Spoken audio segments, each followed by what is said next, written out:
인간공학 및 시스템 안전공학 그 2과 과목입니다. 그래서 시스템 안전공학 같은 경우나 인간공학 같은 경우 한 과목으로 엮여 있는데 이 시간에는 이 과목에 대한 오리엔테이션 어떤 샘플 강의입니다.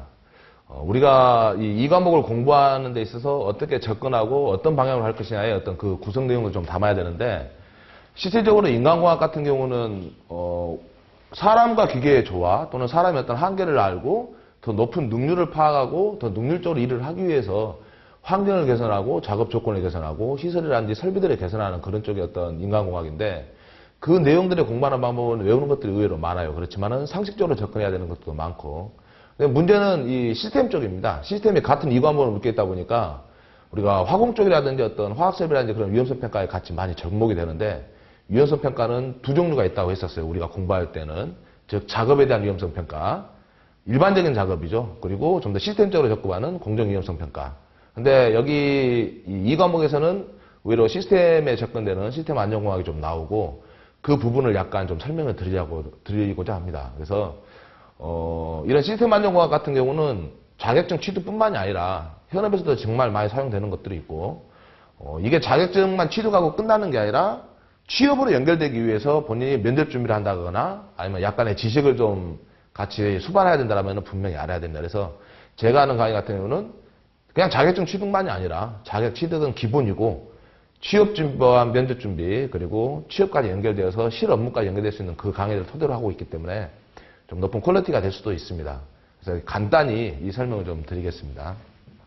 저는 물샘닷컴에서 그 산업안전 그 자격증을 전담하고 있는 이준수라고 하고 도슨파파라는 닉네임을 썼었죠. 그리고 따로 네이버 카페에 그 세이프티가이라는 카페.네이버.com 세이프티가이라고 하게 되면은 또는 뭐 네이버에다가 카페명에다가 도슨파파라는 것만 또는 도슨파파의 산업안전만 치게 되면 그 카페는 나옵니다. 그쪽에서도 같이 피드백이 이루어지고 있으니까 그쪽을 활용해 주시면 좋습니다. 인간공학 과목에서 단지 인간공학 과목은 외우는 것들도 있고 인간이 더 편리하게 작업할 수 있는 조건들, 인간의 특성들을 많이 담고 있는데 이번 시간 OT는 좀 더 실무에 좀 접근하고 우리가 시험 볼 때 무조건 답만 외웠던 그게 아니라 시스템 안전공학이 어떤 식으로 구성되는가를 좀 설명을 간단히 드릴 거예요. 이 부분은 아마 면접이라든지 그것도 좀 많이 필요할 수 있어요.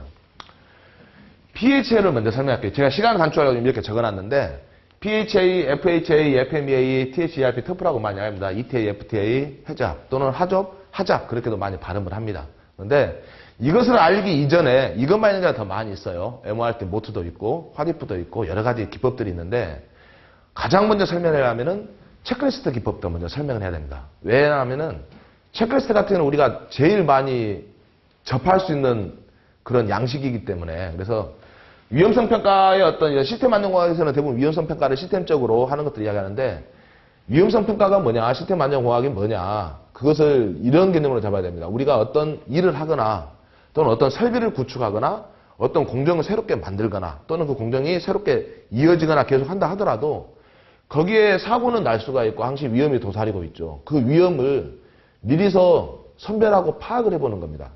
그래서 이런 작업을 할 때 이런 공정에서는 이러한 위험 요소가 있을 수가 있으니까 이러한 유해 위험 요인은 어떻게 개선을 하고 또 이러한 위험 요소는 개선을 안 한다라면은 어느 정도의 사고가 발생하고 어느 정도의 강도가 생겨서 얼마나 치명적인가를 예상을 하고 그 예상에 따라서 좀 더 보완책을 마련하고 새롭게도 개선해서 안전하게 그렇게 가동할 수 있도록 안전하게 설비를 운영할 수 있도록 하는 그 내용들을 담고 있어요.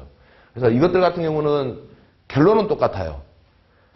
다음에 해야 될 작업을 우리가 미리서 한번 점검하고 찾아보는 사전적으로 그러니까 그 어휘를 찾는 사전이 아니라 먼저 해보는 선행해서 해보는 그 위험을 찾고 평가하고 하는 일련의 활동들 중에 하나의 어떤 기법들입니다. 그래서 먼저 체크리스트를 이야기하면 우리가 마트에 가게 되면 이렇게 나오죠. 제가 항상 뭐 실생활에 근접할 수 있다는 건데 이러한 마트나 백화점 같은 데 가보게 되면 극장도 마찬가지죠. 가보게 되면 화장실에 보면은 체크리스트가 있어요. 제목이 뭐 어디 화장실 점검표. 이 점검표가 바로 체크리스트죠. 그래가지고 이렇게 있는 상태에서 1. 화장지는 있는가? 또는 2. 변기는 잘 청소되어 있는가? 그런 식으로 그렇게 돼 있죠. 또는 뭐 세면기는 깨끗한가, 바닥에 물기는 없는가라는 식으로 목록들을 적습니다. 그리고 여기 보면은 양호냐 불량이냐로 돼 있죠. 그래서 정말로 이게 안 돼 있다라면은 청소를 깨끗이 하고 상태를 양호, 또는 안 돼 있다면 불량하고, 점검자나 점검일 점검 날짜를 합니다. 이 자체가 체크리스트인데, 이 위험성 평가에서도 체크리스트 기법을 많이 써요. 어떻게 쓰냐면은 이것까지는 다 똑같아요. 다 똑같은데, 이러한 것들이 만약에 어떤 공정이다라면은 이게 안 되었을 때 위험은 무엇이냐라는 거예요. 즉 위험에 대한 강도와 위험에 대한 빈도가 무엇이냐라는 거죠. 만약에 우리가 화학 공장에서 압력용기를 사용한다 했을 때 그 압력용기에 압이 차게 되면은, 과압이 되게 되면은 안전밸브가 열려서 그 압을 어느 정도 배출을 해줄 수가 있겠죠. 그런데 체크리스트에 만약에 화학 공장에서 압력은 적정한가, 규정의 압력을 유지하고 있는가라고 했을 때 아니오라고 한다면은 그것은 폭발이 일어날 수도 있겠죠. 파열이 될 수도 있고, 파열이 돼서 그 안에 어떤 누출물질이 외부로 누기되거나 흘렀을 때 우리가 보통 우리 몸뿐만 아니라 주변의 환경까지 영향을 받는다면 중대산업사고가 해당될 것이고, 그리했을 때 피해는 강도는 어느 정도냐 되냐 이거죠. 1에서 만약에 5까지 또는 1에서 10까지 우리가 구성한다면은 제일 높은 값이 나올 거예요. 5를 제일 높은 값을 한다면은. 또 그러한 게 발생할 수 있는 확률이 압력이 꽉 차서, 압력이 꽉 찰 수 있는, 그러니까 과압이 될 수 있는 것에서 폭발까지 나는 것은 빈도가 어느 정도 되냐. 많지는 않지만은 뭐 2 정도, 중간 정도나 3 정도. 그렇게 되면 이게 전체한 위험도가 10이 되겠죠. 이 정도는 허용 가능해야 되겠죠. 그렇다면 여기에 대한 대책은 무엇이냐. 그렇다면 여기는 뭐냐면 안전밸브를 복수로 설치하든가, 중간에 항시 점검을 하든가, 아니면은 시간 간격에 체크리스트를 두고 뭐 1시간 간격으로 점검, 또는 뭐 2시간 간격으로 점검, 수시적으로 교대로 점검, 작동 상태 확인, 그런 것들을 복수적으로 할 수 있도록 하는 대책들을 세워놓게 된다면은 이러한 것들이 설령 과압이 된다 하더라도 안전하게 유지되고 관리를 할 수 있겠죠. 그래서 이렇게 체크리스트를 통해서 강도와 빈도를 찾은 상태에서 위험도를 찾고 거기에 대한 대책을 마련하는 것들이 바로 이게 체크리스트 기법입니다. 그렇다면은 PHA 같은 경우는 어떤 식으로 찾냐면은, PHA는 예비위험 분석이에요. 우리가 어떤 공정이라든지 어떤 설비 같은 것들을 새롭게 설치를 한다라고 하면은 그 공정을 시작하기 전에, 또는 설비를 시작하기 전에, 어떤 작업을 시작하기 전에 최초 단계에서 시작하는 겁니다. 우리는 앞으로 이래야 하는 작업이 있고 이렇게 할 것인데, 이 작업과 이 설비에 있어서 어떠한 위험이 뒤에 도사리고 있고 그 위험은 어떻게 영향을 줄 것인가를 미리서 예측을 하는 그 기법이에요. 그래서 그런 양식들은 체크리스트 같은 경우는 어떤 행위를 하고 있는가, 잘했냐 못했냐, 못했다라면은, 또는 잘했다라면은 괜찮았지만 못했거나 이게 영향이 있다라면 그냥 강도와 빈도가 어떻게 되고, 그 강도와 빈도가 조합을 했을 때 허용 가능 수준보다 높다라면은 개선해야 되기 때문에 개선 대책이 있듯이, pH 같은 경우는 유해위험 요인은 무엇이냐, 그리고 거기에 대한 원인이 뭐고, 영향은 뭐고, 위험 범죄가 뭐냐, 대책은 뭐냐 하는데, 이렇게 설명하게 되면은 헷갈리죠. 시험에 나오는 것은 맨 처음에 하는 거, 맨 최초에 하는 거, 예비위험 분석이니까 맨 처음에 하죠. 미리서 하는 거니까. 이게 뭘까라고 어려운데 간단해요. 우리가 라면을 끓이는 걸로 생각을 해봅시다. 라면을 끓일 때 유해위험 요인이 뭐냐? 가스불을 한다라면은 가스가 유해위험 요인이죠. 그게 잘못될 수도 있으니까. 그런데 이러한 유해 요인이 있는 상태에서 물을 좀 많이 해서 라면은 3인분 끓일 수 있는 라면인데, 거기다가 귀찮으니까 냄비가 하나밖에 없으니까 5명이 먹어야 되니까 라면 5개를 넣기 위해서 물을 많이 했어요. 그래서 라면 끓다 보니까 물이 넘쳤습니다. 그러다 보니까 물이 넘쳐서 가스불도 꺼지게 되는 그런 상황이었다면은 유해위험 요인은 결국은 불이 꺼지고 가스가 셀 수도 있는 거고, 원인은 뭐냐면은 물이 넘치는 거죠. 물을 너무 많이 부어서. 3개 끓일 수 있는 냄비 용량인데 거기다 5개를 끓였으니 당연히 넘치는 게 맞죠. 원인은 물이 과다한 거죠. 주 영향은 뭐냐? 이게 넘쳐서 불이 꺼지게 되고, 불이 꺼진 상태에서 가스밸브가 열려서 가스가 셀 수 있다는 건데, 물론 지금은 기술이 좋아져서 안전장치가 가스레인지에 다 있습니다. 그래서 불이 꺼지면 자동적으로 차단은 되는데 쉽게 설명하자는 거예요. 불이 꺼지고 가스가 누기 된다는 거죠. 가스 자체가 위험 요인이지만은. 그럼 위험의 범주는 뭐냐? 이게 누기 돼서 다른 점화원에서 폭발도 일어날 수 있다는 거예요. 그 다음에 대책은 무엇일까? 간단하죠. 냄비를 큰 거 준비하면 돼요. 그러한 형태로 미리서 우리가 라면을 끓인다고 할 때 이러이러한 위험성이 있을 수가 있는데 어떻게 이것을 개선할 것이냐를 가는 겁니다. 그런 방법으로 찾아가는 게 하나의 유연성 평가고 이러한 내용들로 인해서 양식이 주어져서 하나씩 체크하고 찾아가는 거죠. 주관적으로도 할 수 있지만은 예를 들면서 토익에서 할 수도 있고 그게 PHA예요. 우리가 시험에 나올 때는 예비형 분석으로 맨 처음에 최초 단계 실시하는 거 작업을 시작하기 전에 새로운 작업이 도입되기 전에 새로운 설비를 도입할 때 그런 형태로 가는 거죠. FHA는 뭐냐면은 하위 위험 분석이에요. 이것 같은 경우는 뭐냐면 좀 쉽게 설명하자면은 어떤 내용을 보일러로 설명합시다. 보일러가 있다라면은 보일러가 적정한 압력 보일러는 이거예요. 우리가 생각하는 가정용 보일러는 그냥 뜨거운 물 나오고 또는 방을 따뜻하게 데피고 그것도 보일러 역할인데 산업용 보일러의 주 역할은 뭐냐면은 물을 끓여서 그 스팀 증기를 이용해서 다른 생산 활동에 많이 쓰는 겁니다. 그걸로 많이 쓰죠. 근데 보일러가 있다라면은 보일러에 당연히 안전 밸브가 있어요. 왜? 압력이 올라가게 되면은 그 압력을 해제시켜줘야 되니까. 그렇다면은 안전 밸브가 있다면 이 안전 밸브가 작동이 정상 작동이 되느냐 아니면 안 되느냐가 둘 중 하나인데 작동이 안 된다라고 봅시다.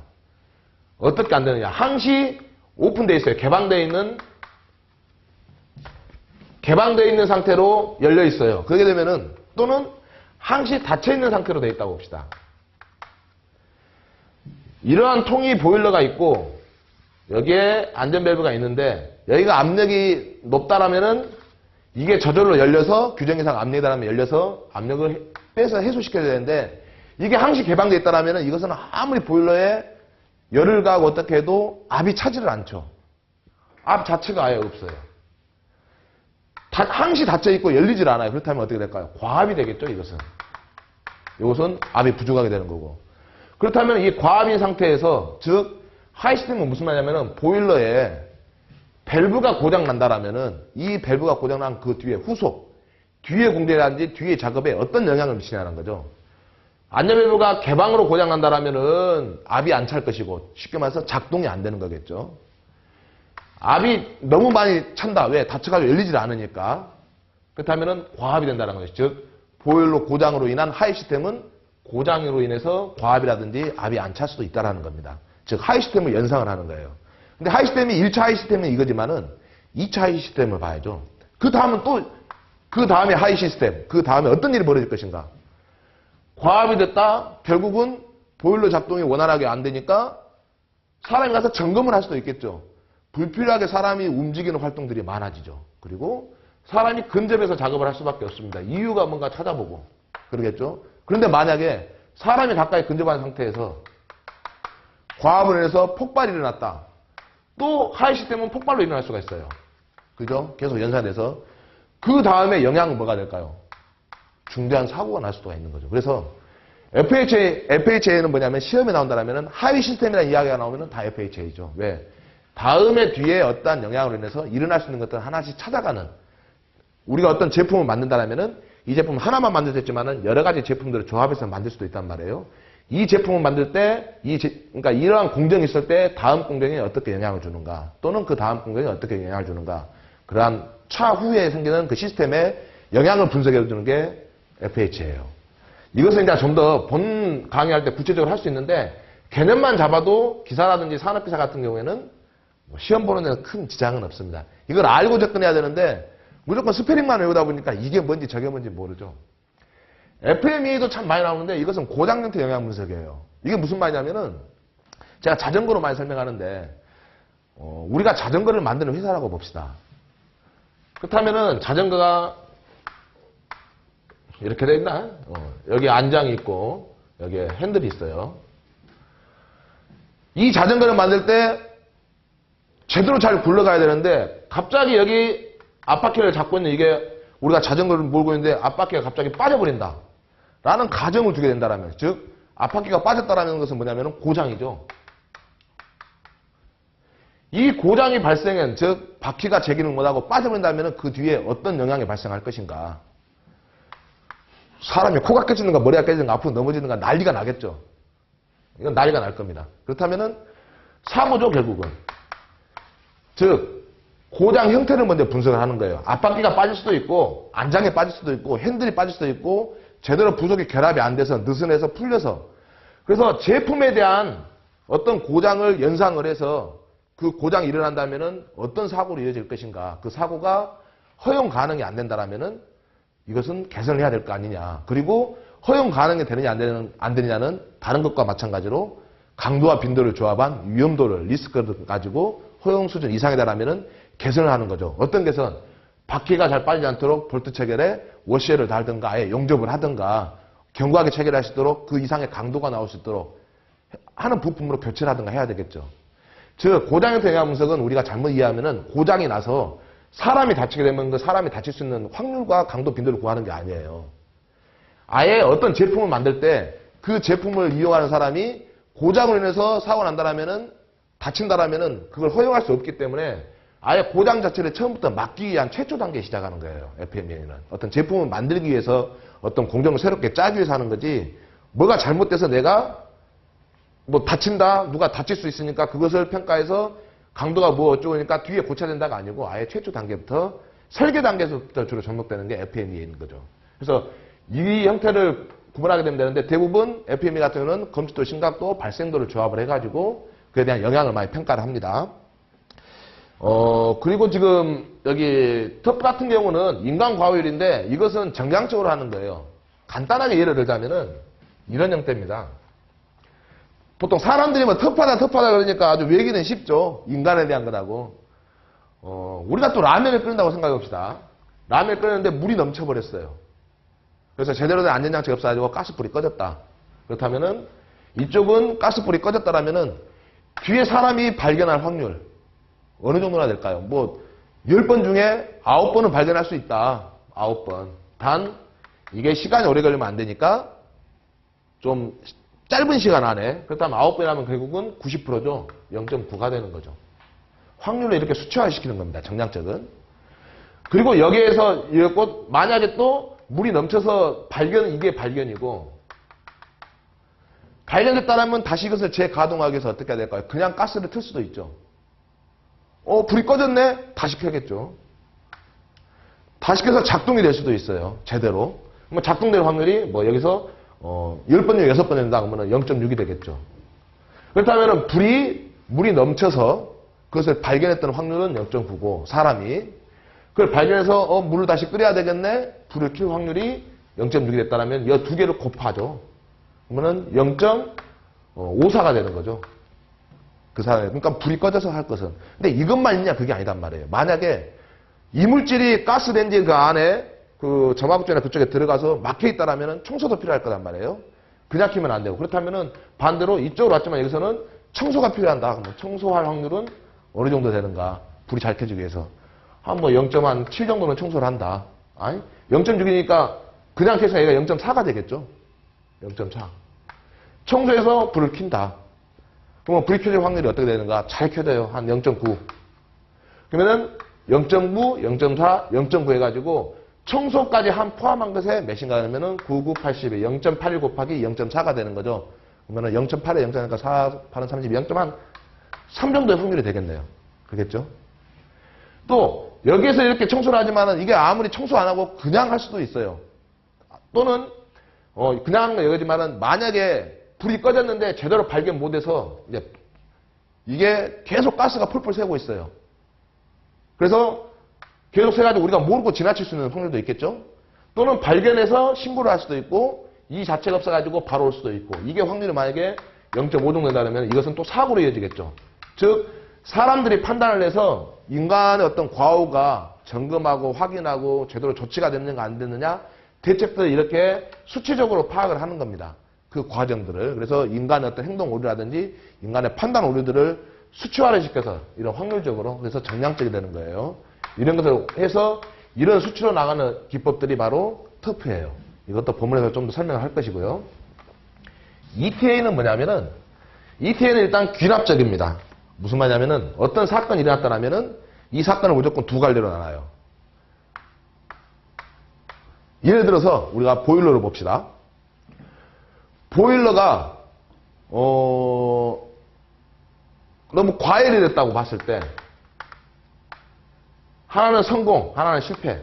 뭐, fail, 뭐, 폴트 그렇게 얘기하는데, success죠. 과열이 됐다라면 이 두 가지 조건을 갈 수가 있어요. 경보가 울리느냐, 안 울리느냐. 그러겠죠.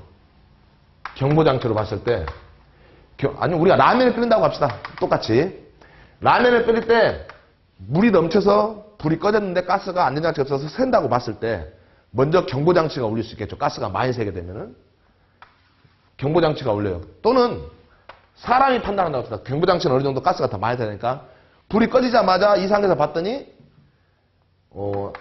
사람이 발견을 했어요. 발견했다라면 일단은 안전하게 조치를 할 수 있겠죠. 성공이에요. 사람이 발견할 거. 이것은 사람이 발견 못했으니까 그냥 넘어가죠. 그렇다면은 사람이 발견을 했는데 만약에 실패를 했지만은 뒤에 여기에서 또 경보장치가 있다라고 하게 되면은 사람이 발견했지만 여기 경보장치가 작동을 할 수도 있겠죠. 만약에 저 경보장치가 작동을 했다라면은 이것은 성공이고 작동을 안 했다면 실패가 되겠죠.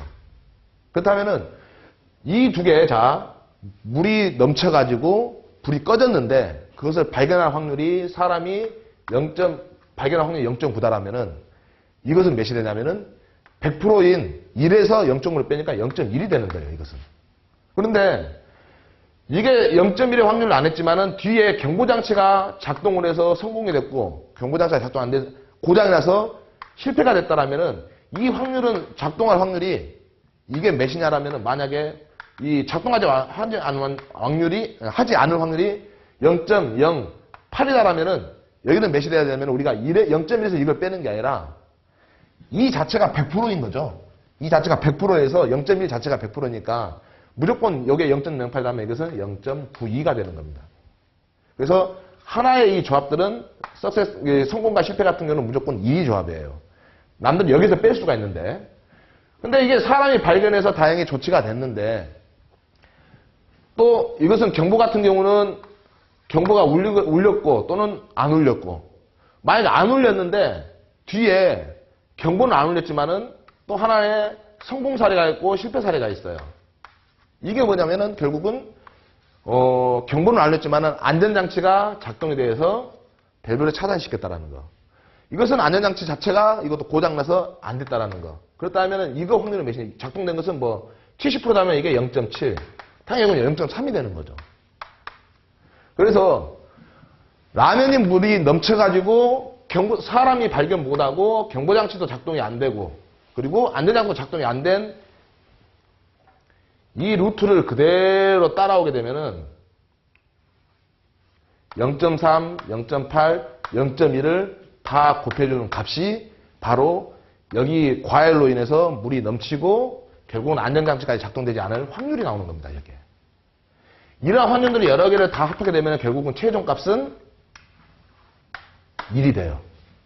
그래서 전체 1 중에 나눠주는 건데 이게 ETA 같은 경우는 디시전 트리 DT하고 비슷하죠. 거기서 변형된 거니까. 여기에서부터 여러 가지 방법으로 이렇게 성공과 실패 나서 이렇게 퍼져져요. 즉 사건은 먼저 앞에 생겼는데 이로 인해서 영향들이 뒤에 어떻게 여러 가지 펴지기 때문에 결론이 먼저 나오는 게 앞에 있고 여러 가지 방향으로 나오니까 이것은 결국은 귀납적인 방법인 거죠. 그래서 ETA는 귀납적인 방법이 되는 거고 이러한 수치로 하기 때문에 결국은 정량적으로 가는 거죠. 그래서 정량적인 방법이 되는 거죠.